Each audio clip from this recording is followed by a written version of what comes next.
كتب عليكم الصيام كما كتب على الذين من قبلكم لعلكم تتقون.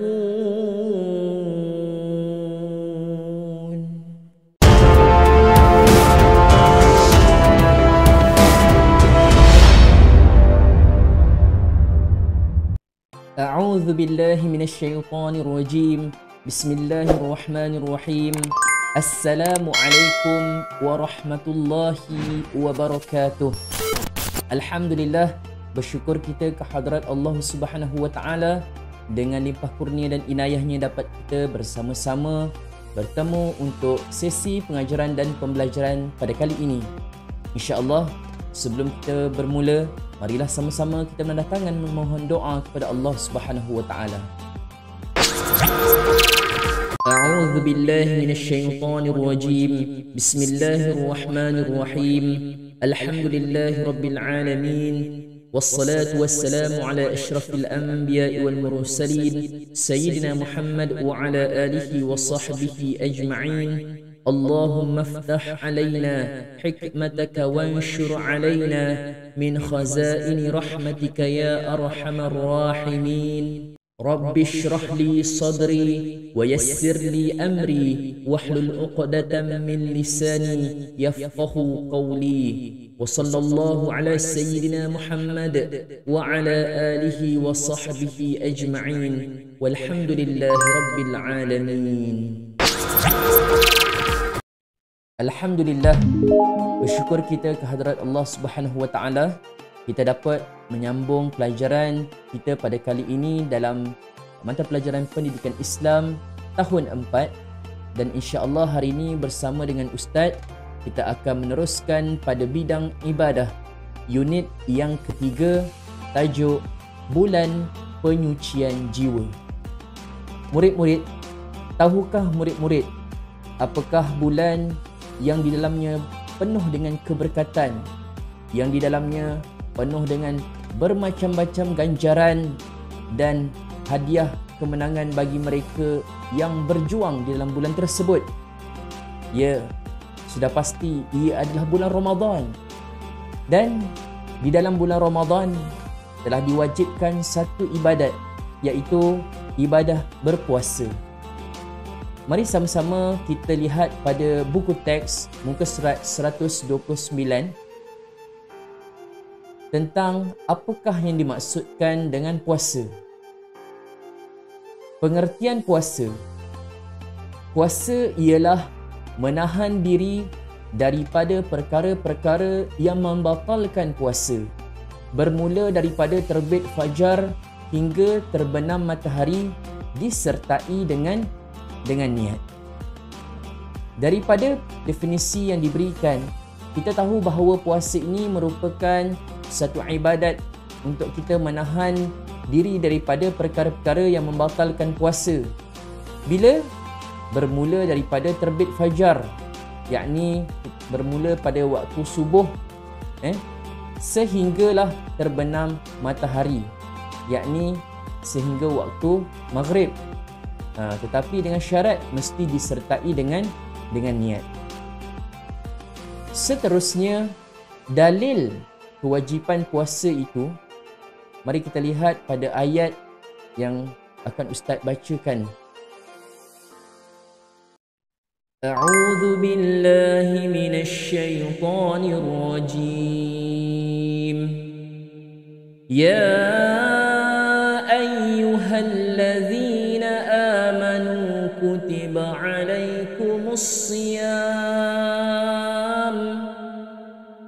كتب عليكم الصيام كما كتب على الذين من قبلكم لعلكم تتقون.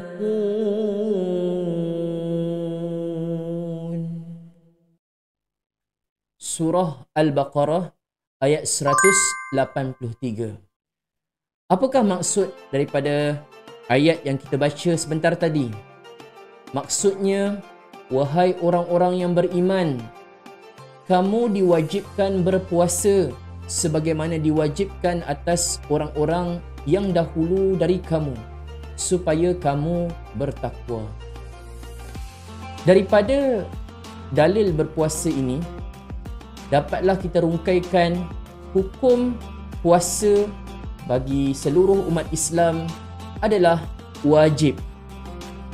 Wajib dalam erti kata bagi semua umat Islam yang mampu untuk menunaikan ibadat puasa tersebut.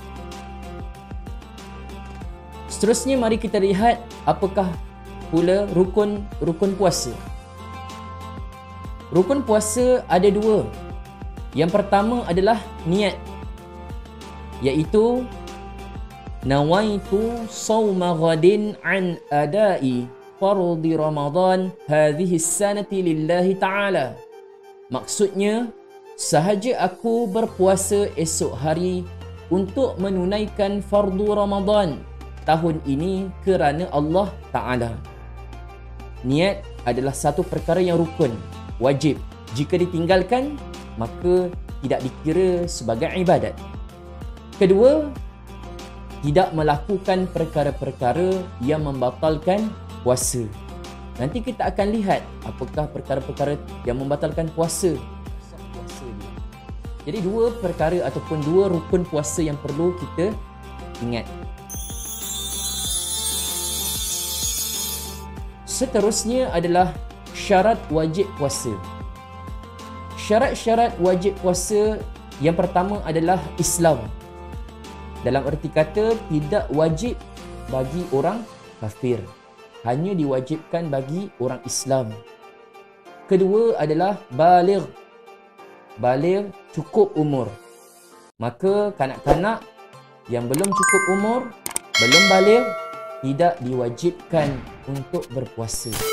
Tetapi kalau mereka hendak berpuasa, puasa mereka dikira sebagai sah. Seterusnya, berakal, iaitu orang gila tidak diwajibkan berpuasa. Sudah tentu orang yang berakal adalah orang yang mempunyai fikiran yang waras, maka mereka ini diwajibkan untuk berpuasa.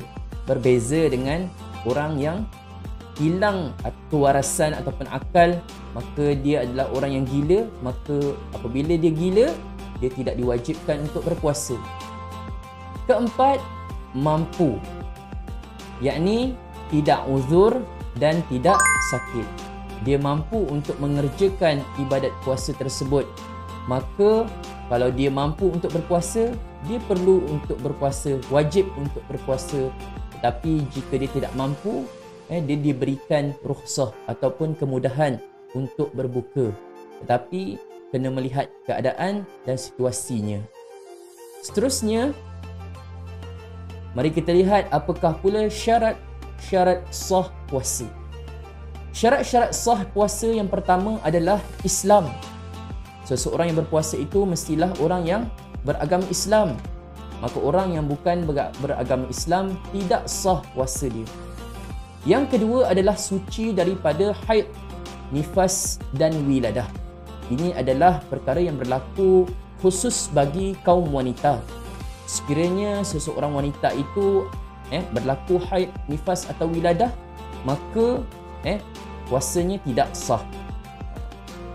Seterusnya, berakal, yakni mumayyiz. Dalam erti kata, seseorang itu mampu untuk membezakan perkara yang baik dan juga yang buruk. Kalau kanak-kanak itu seorang yang mumayyiz, dapat membezakan perkara yang baik dan buruk, dan dia berpuasa di bulan Ramadan, maka puasanya adalah sah.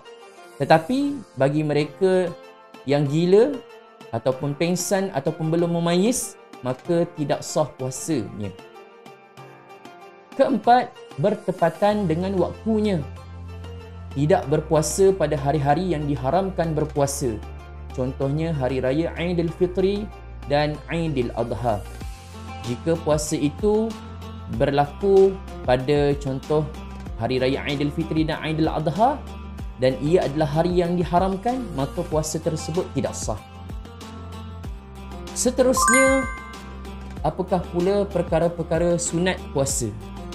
Perkara sunat puasa yang pertama adalah seseorang itu digalakkan ataupun disunatkan untuk bersahur. Kedua, melewatkan sahur. Ketiga, memperbanyakkan amalan sunat seperti bertadarus, bersedekah dan beriktikaf. Seterusnya yang keempat, menyegerakan berbuka puasa. Kelima, berdoa sebelum berbuka. Dan yang terakhir, berbuka dengan tamar. Perkara-perkara sunat jika kita lakukan, maka kita akan mendapat pahala di sisi Allah Subhanahu Wa Taala. Tetapi jika kita tidak lakukan perkara-perkara sunat ini, maka sesungguhnya amatlah rugi, kerana pahala di dalam bulan Ramadan ini akan dilipat kali gandakan. Okay? Jadi amat diharapkan agar kita dapat melaksanakan juga amalan-amalan sunat ketika kita berpuasa. Baik, setakat itu saja untuk pelajaran kita pada kali ini. InsyaAllah kita akan jumpa lagi pada pelajaran yang akan datang dalam topik puasa juga. Aqulu qawli hadza wa astaghfirullahal azim li wa lakum. Wassalamualaikum warahmatullahi wabarakatuh.